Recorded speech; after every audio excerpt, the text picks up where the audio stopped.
Si preguntan quién soy, qué llevo, a dónde voy, de Tierra Santa. Soy de donde nací, donde voy a morir, mi Tierra Santa.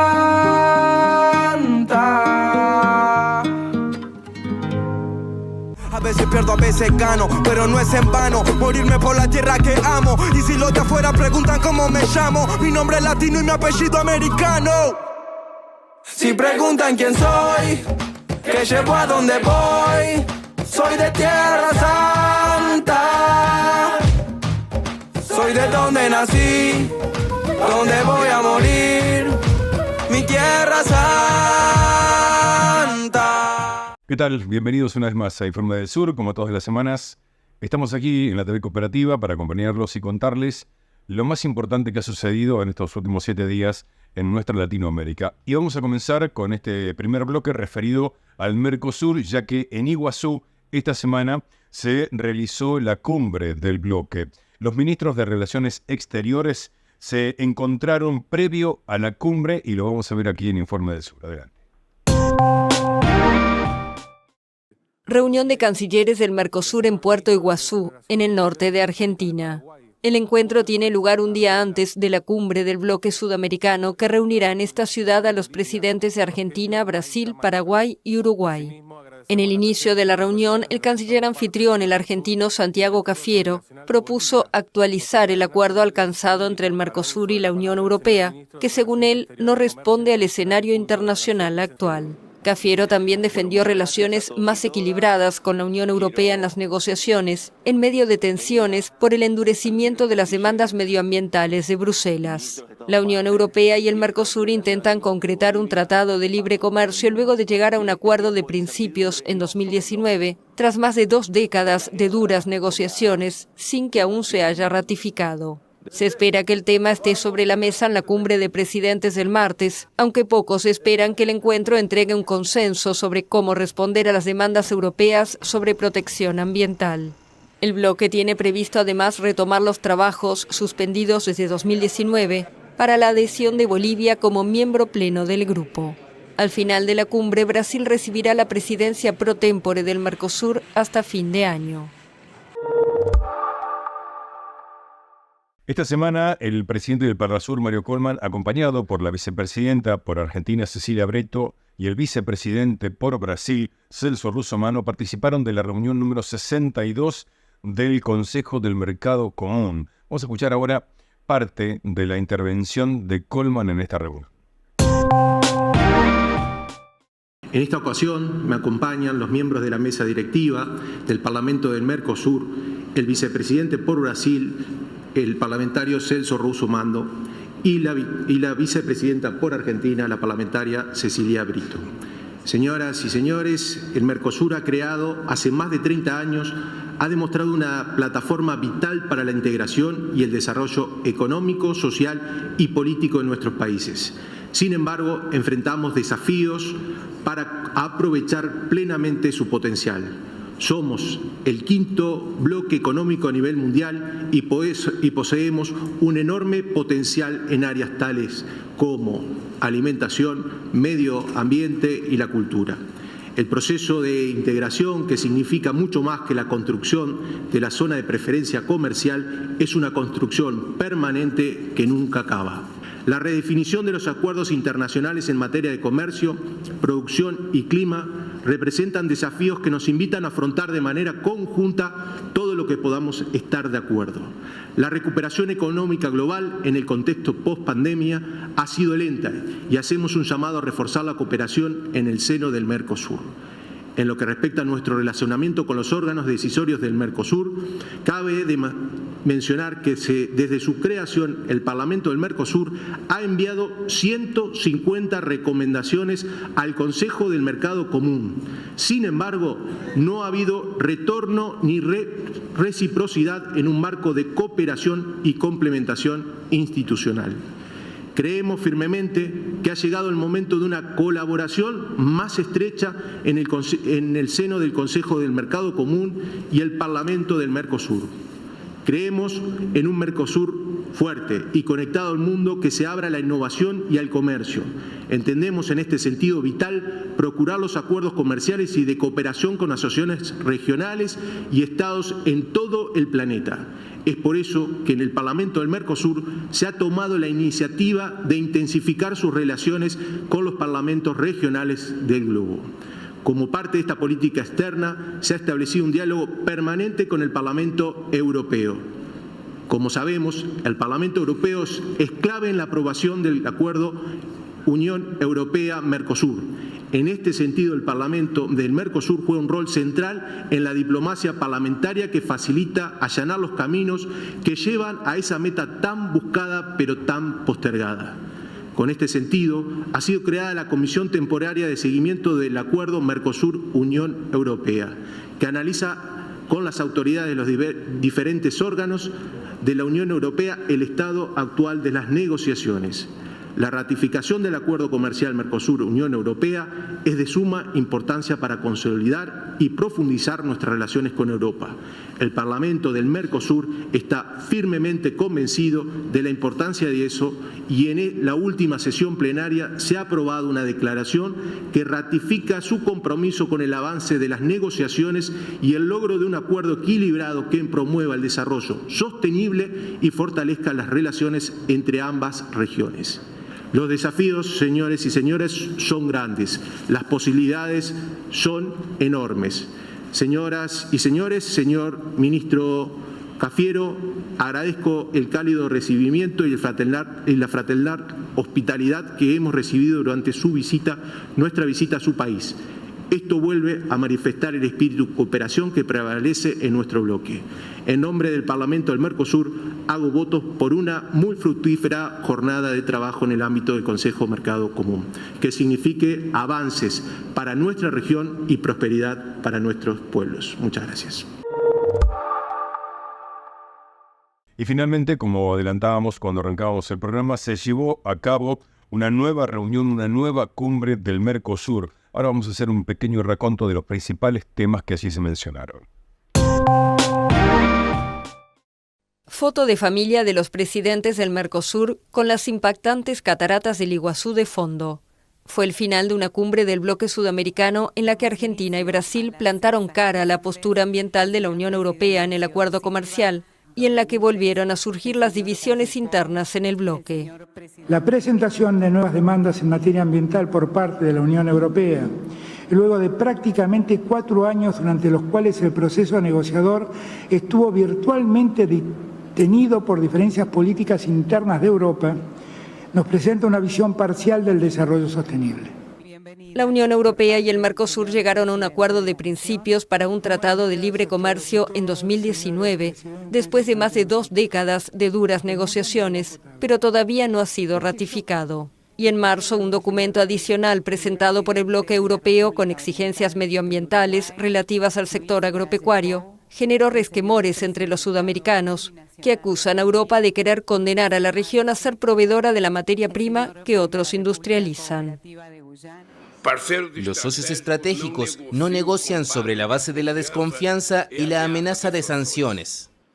Más allá de la postura común frente a Europa, el bloque sudamericano enfrenta una crisis por las asimetrías entre sus grandes economías y las más pequeñas de Uruguay y Paraguay. Lo vamos a hacer bilateralmente. Y el martes mostró nuevamente grietas, pero de categoría política, respecto a la situación en Venezuela.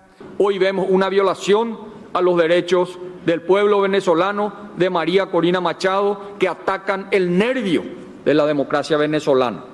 Flaco favor le haríamos a la democracia venezolana y al pueblo venezolano si no alzamos nuestra voz, como hizo el presidente Abdo, que suscribo, apoyo, y en este tono, como es el que siempre tenemos, creo que el Mercosur tiene que dar una señal clara para que el pueblo venezolano pueda encaminarse a una democracia plena que claramente hoy no la tiene.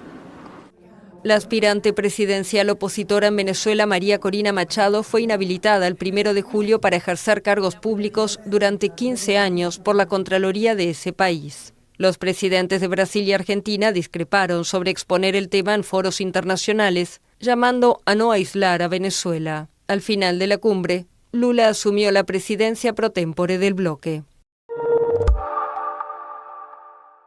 Y con este repaso sobre una nueva cumbre del Mercosur que se realizó en Iguazú esta semana, hacemos la primera pausa. Recuerden que nos pueden seguir en nuestras redes sociales, en nuestro canal de YouTube y también en nuestra fanpage. Ya regresamos con más información, no se vayan.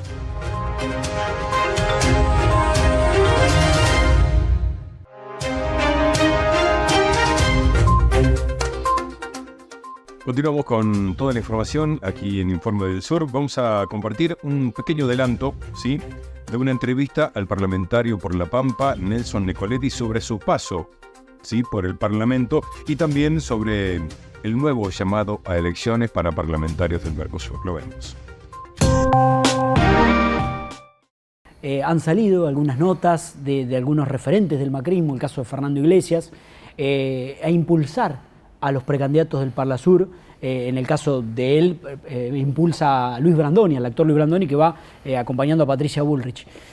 ¿Qué te genera a vos leer ese tipo de cuestiones? Bueno, me genera una gran tristeza, porque en realidad quienes degradaron el Parlasur fueron los de Cambiemos, con alguna disculpa para algunos radicales, pero en realidad, encabezados por Pepín Rodríguez Simón, llevaron a cabo una tarea destructiva de la representación argentina. Pero es un mentiroso Fernando Iglesias, no solo por esta nota que ha publicado, sino por otras cosas. Porque estos grupos conservadores de Argentina, de Brasil, de Uruguay, de Paraguay, han sido mayoría mucho tiempo en el Parlasur. O sea, si no les gustaba el rumbo, lo hubieran cambiado. De hecho, hoy no hemos podido hasta hoy echar a Pepín, porque ellos tienen mayoría. De manera que esto de echarnos las culpas a nuestro sector de la orientación del Parlasur es una falacia total. De todas maneras tenemos y miramos con gran optimismo el Parlasur, porque es obvio, cada vez más evidente, que el único camino que tienen nuestros países es la integración. Con gobiernos más proclives será más rápido, con gobiernos más retardatarios será más lento. Pero esta región del planeta, como Europa o como el bloque asiático, no tienen destino si no es en bloque. Los poderes fácticos están demorando nuestra unión. En cuanto la consigamos, será mejor para cada uno de nuestros países. Bueno, muy bien, continuamos con toda la información. Ahora nos vamos a México, ¿sí?, porque miles de personas se reunieron en el Zócalo capitalino ante la invitación del presidente Andrés Manuel López Obrador. AMLO convocó a conmemorar 5 años de su triunfo aquel 1 de julio de 2018, cuando 31 millones de personas en un día histórico votaron por él. Lo vemos.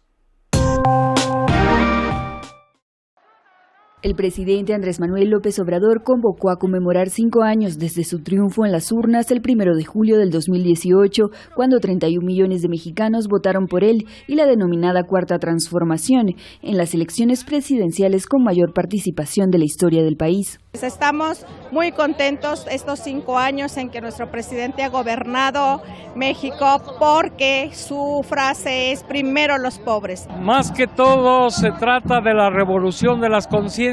Gracias, Andrés Manuel, porque nunca nuestro país había tenido un presidente como tú. Los jóvenes estamos entusiasmados porque nos enseñaste. El presidente se dirigió a la nación y rindió cuentas sobre sus proyectos prioritarios, la recuperación económica y la estrategia de seguridad, frente a lo que advirtió ya no es un narcoestado, en medio de la oposición férrea de un sector minoritario a la que se enfrentan sus iniciativas del último año de gobierno. Cuenta con el apoyo de todos nosotros para que el Poder Judicial sea renovado en sus estructuras, que son los únicos que se están oponiendo a la Cuarta Transformación. Es el reducto último del conservadurismo, el Poder Judicial. No actúan en realidad como una oligarquía. Defienden el antiguo régimen de corrupción y privilegios de manera descarada y hasta ridícula. Ahora se han constituido en una especie de supremo poder conservador. Autosuficiencia energética y alimentaria, la recuperación de los trenes de pasajeros en el territorio nacional, los aumentos salariales históricos y los programas sociales que llegan a más de 30 millones de familias también destacaron en el discurso del mandatario. Que ya se elevó lo de la pensión de los adultos mayores a rango constitucional. Es un derecho. Y esté quien esté en la presidencia, se queda la pensión a los adultos mayores. No se va.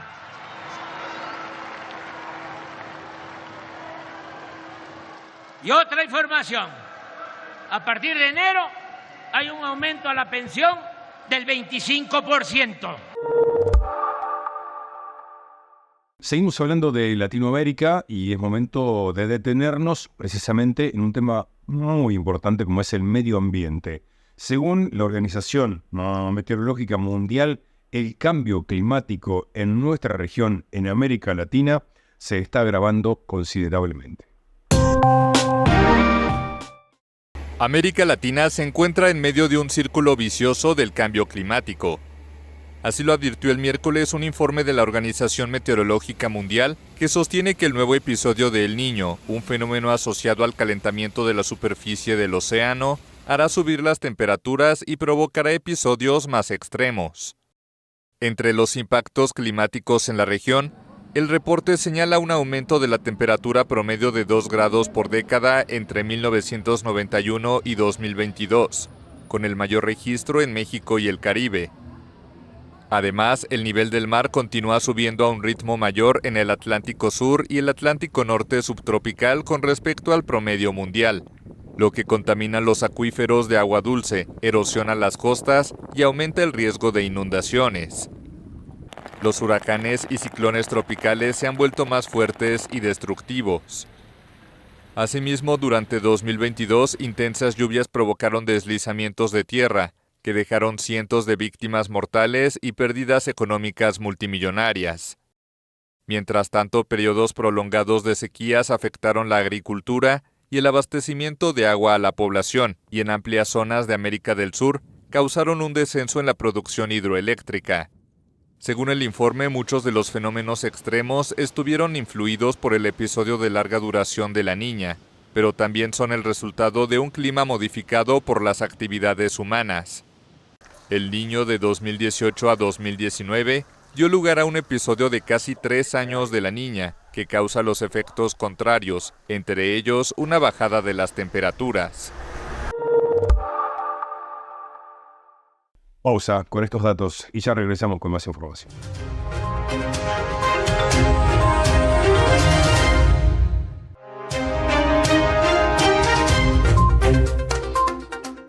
Más información ahora en este último bloque. El secretario general de las Naciones Unidas, Antonio Guterres, reiteró en Haití el llamado para la formación de una fuerza extranjera de seguridad en el país antillano. Como todos sabemos, es prolongada ya la grave crisis que atraviesa Haití en materia de seguridad humanitaria y también en los campos social y político. Lo vemos. Antonio Guterres reiteró en Haití su llamado de 9 meses atrás para la formación de una fuerza extranjera de seguridad en el país antillano que atraviesa una prolongada y grave crisis de seguridad humanitaria y en los campos social y político.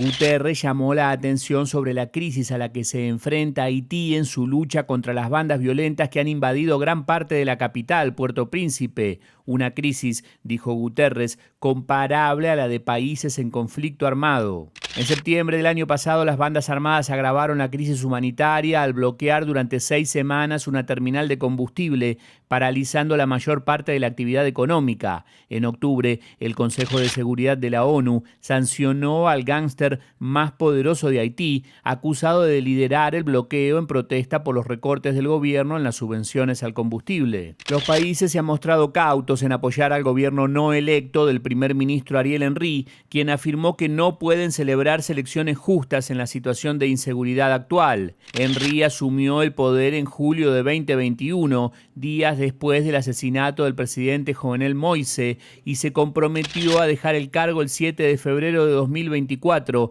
después de posponer repetidamente las elecciones con la excusa del terremoto de agosto de 2021 que mató a más de 2.000 personas y la violencia de las bandas. Sigo instando al Consejo de Seguridad de la ONU a que autorice el despliegue inmediato de una fuerza de seguridad internacional robusta para ayudar a la Policía Nacional de Haití en la lucha contra las bandas, dijo Guterres en su discurso de evaluación tras finalizar su visita, y apeló a la comunidad internacional para que esté preparada para actuar ante esta decisión del Consejo de Seguridad de la ONU. Guterres se reunió con Henry, con los miembros del Alto Consejo para la Transición, autoridades de su gobierno, la oposición política y la sociedad civil. Sentí el agotamiento de una población que desde hace demasiado tiempo se enfrenta a una cascada de crisis y a unas condiciones de vida insoportables. Escuché su grito de auxilio y su grito por tener seguridad, declaró Guterres, recordando que 1 de cada 2 personas vive en la extrema pobreza.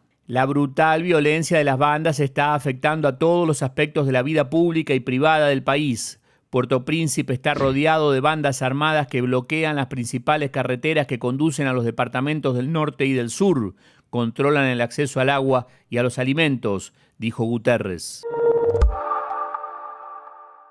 Y nos quedamos en el Caribe, nos vamos a Cuba porque continúa la denuncia sobre las políticas de Estados Unidos en su contra. En una conferencia que brindó esta semana en la Universidad de La Habana, el canciller cubano Bruno Rodríguez aseguró que siguen vigentes los obstáculos para que Cuba pueda adquirir fármacos y equipos médicos en el país del norte. Cuba no se cansa de denunciar las políticas coercitivas de Estados Unidos en su contra. Precisa que las sanciones y el bloqueo de Washington han generado la actual escasez de medicamentos y la falta de insumos para la sanidad pública en Cuba, calificando de cínicas las declaraciones del gobierno estadounidense en sentido contrario. Ocurren también interpretaciones con relación a los medicamentos. Afirmo categóricamente que los medicamentos sufren las mismas prohibiciones que el resto de las mercancías. Lo digo con plena responsabilidad. A pesar del enfoque mendaz de muchos voceros del gobierno norteamericano que afirman a sabiendas que el bloqueo no incluye ni alimentos ni medicinas. En una conferencia ofrecida en la Universidad de La Habana, el canciller cubano aseguró que siguen vigentes los obstáculos para que la isla adquiera fármacos o equipos médicos desde Estados Unidos. Y quedó totalmente demostrado que para mandar en medio de una pandemia un balón de oxígeno de Estados Unidos a Cuba hace falta una licencia específica que pasa por 5 agencias, como mínimo, del gobierno de los Estados Unidos. Y dispongo además de evidencia de gestiones de agencias oficiales de los Estados Unidos para obstaculizar importaciones de oxígeno medicinal de Cuba en esas terribles circunstancias de terceros países. Ese es el bloqueo. Denunció que la actual administración estadounidense presidida por Joe Biden sigue los mismos caminos del expresidente norteamericano Donald Trump y no tiene la mínima intención de reducir el brutal y el cruel daño humanitario que provoca al pueblo cubano. Luchando contra obstáculos a veces muy difícilmente superables que impone el bloqueo y que impone las agencias del propio gobierno estadounidense. En este mismo sentido, instó a la comunidad internacional a presionar más y más a la Casa Blanca para que levante el bloqueo injusto de más de 6 décadas contra Cuba, que ha infligido, además de daños humanos, daños millonarios a la economía cubana. Hasta aquí, Informe del Sur, como siempre, haciendo el repaso más importante de nuestra América Latina en los últimos días y por la TV Cooperativa para todas y todos. Nos vamos, nos encontramos Dios mediante la semana que viene y feliz Día de la Independencia para todas y para todos en nuestro país. Muchas gracias y hasta la semana que viene.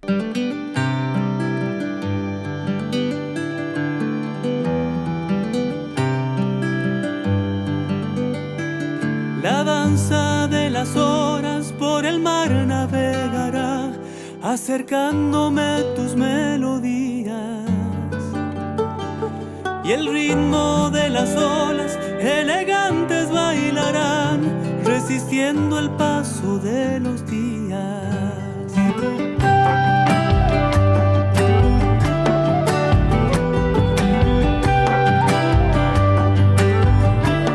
La noche en tu camino de coral vigilará, recostándose por tu cintura.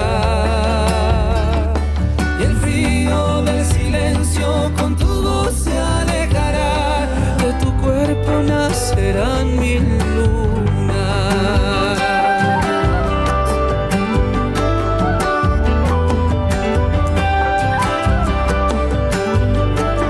Tallando por tus venas llegará el amanecer, yo te iré esperando, compañera. Iremos a la ruta desandando nuestra sed, derrochando vida en mil poemas. Ojalá la voz del viento se entrevere con el mar. Ojalá te traigan a mi tierra, que yo sueño noche y día con poderte acariciar. Bella sombra, flor de luz eterna.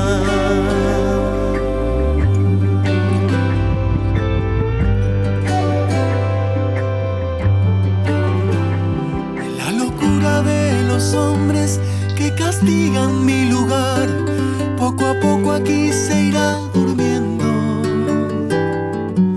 Tu voz como una lanza que transpira libertad, cantará esperanzas por mi pueblo.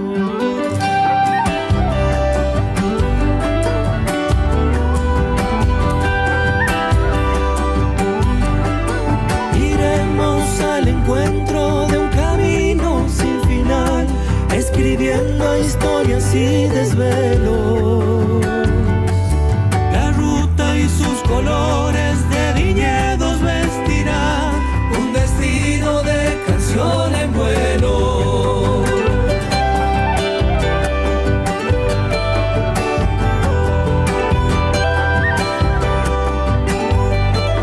Ya puedo palpitar el día que llegues hasta aquí, ya imagino fuerte los abrazos, siguiendo nuestra